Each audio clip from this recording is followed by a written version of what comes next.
Please give him a loud round of applause. Good God. We listen to you so attentively that we forgot to appreciate you. I bring the special greetings of the governor of the state of Osun. He welcomed all of you yesterday. He showed his appreciation and love for you, our sisters and brothers from Naidu. I'm sure you understand why I reversed it. I'm not saying our brothers and sisters. I'm saying our sisters and brothers. You got me right? Very good. I welcome all of you. I want to quickly welcome to the state one of our own, a woman we're very proud of, and I'm not surprised. She's from the Action Party, and she's an action woman. And I'm speaking of our own Honorable Abike Dabiri Erewa, the chairperson, House Committee on Diaspora. You're welcome, madam. All members of the State Executive Council here present, all honorable members of the House of Assembly, ably led this morning by our own friends here on the high table, all permanent secretaries here present, and heads of non-ministerial agencies, the state SCM party executives here present, team leader, Nigeria in diaspora, our own Ogbuefi Collins Nweke. I'm sure you know that this is a state of culture. And since we'll be calling you Ogbuefi, please know that from henceforth, we shall always address you as our own Ogbuefi.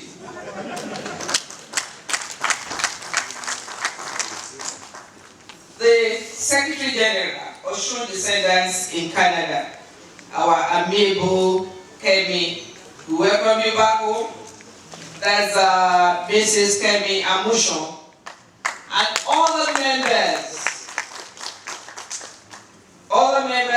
of NADO very long and interesting. Thank you. Address delivered by the governor of the state of Osun, Ogbeni Ralph Adesoji Aregbesola, at the Nigerian Diaspora Day hosted in Osogbo, the state capital, on Wednesday, today on Thursday, August 23rd, 2012. The title of the paper is the 2010 Diaspora Trade and Investment Mission. I feel highly honored and no less delighted to address you today.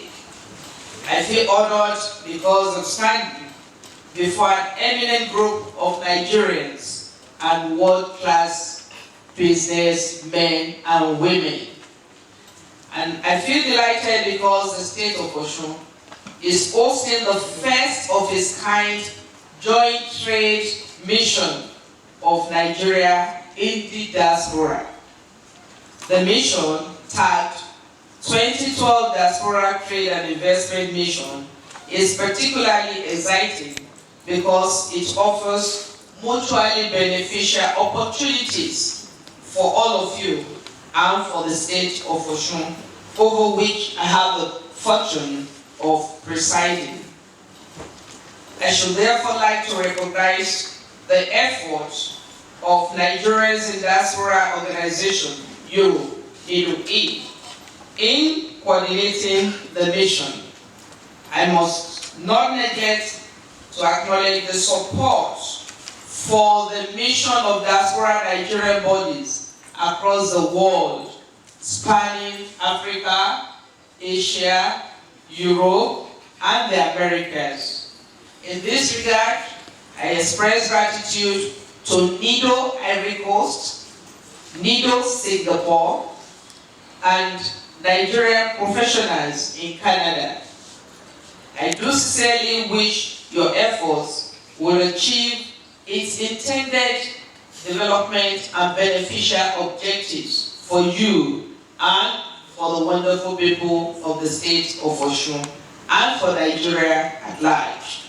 I acknowledge the foreign direct involvement, FDI, is a crucial component of the development requirements for a struggling economy like that of Nigeria.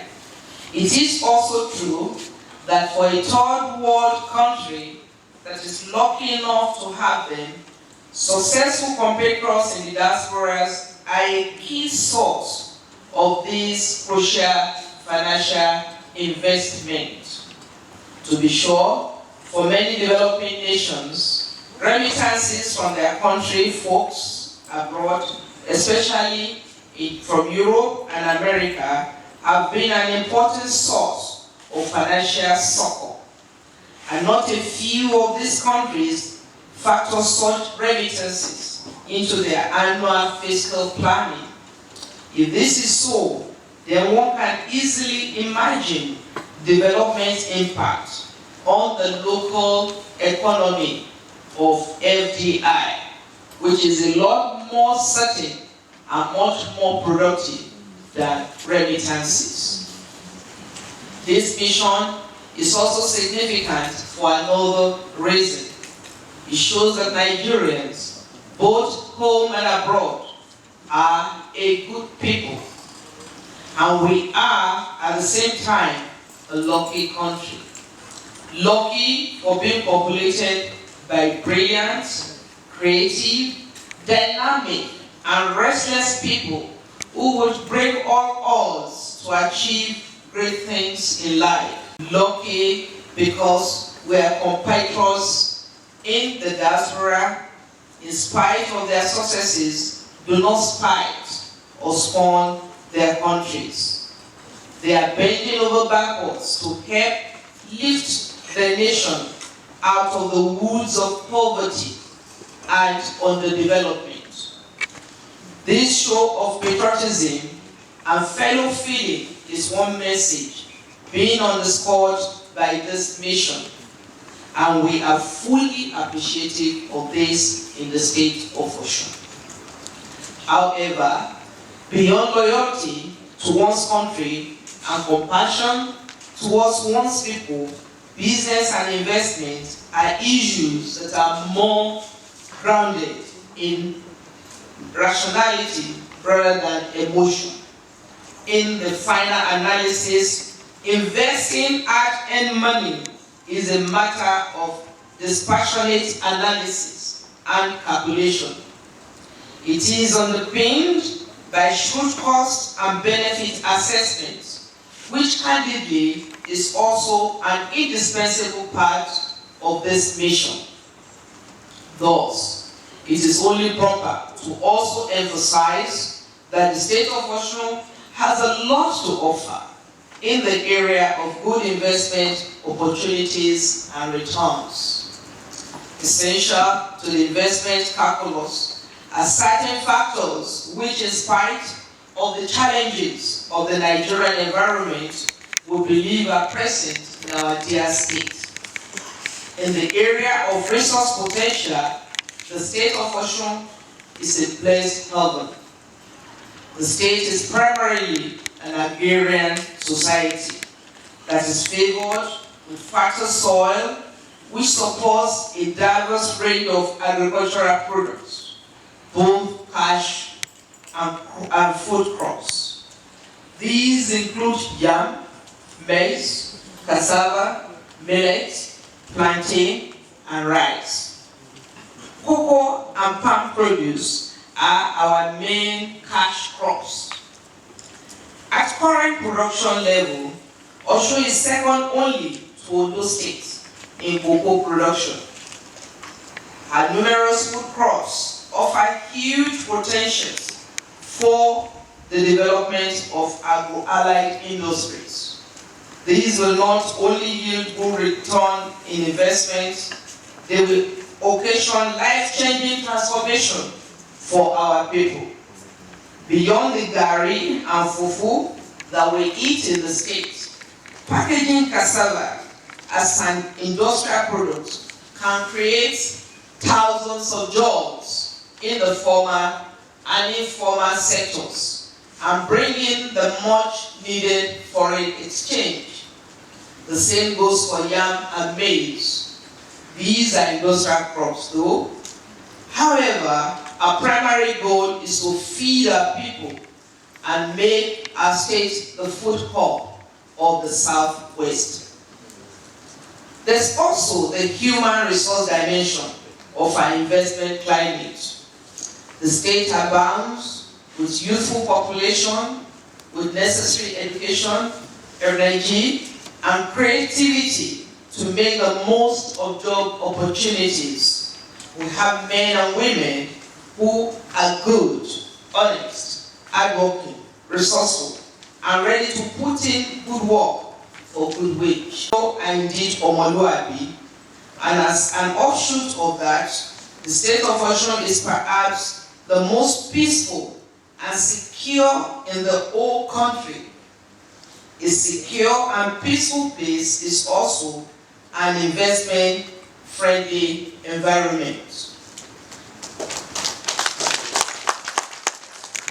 Despite all this, we are not remiss in our duty as a government. We are working assiduously to bring our potentials to actuality. On the security front, we are not taking for granted the fact that our state is safe. We are proactively complementing and beefing up our existing security capacity. In this regard, we have recently launched a new security outfit equipped with armored personnel carriers and patrol vehicles. This is to further enhance the security component of our development policy environment. We have, since the inception of our government, designed policy and programs aimed at engaging and endangering economic development in the state of Osun.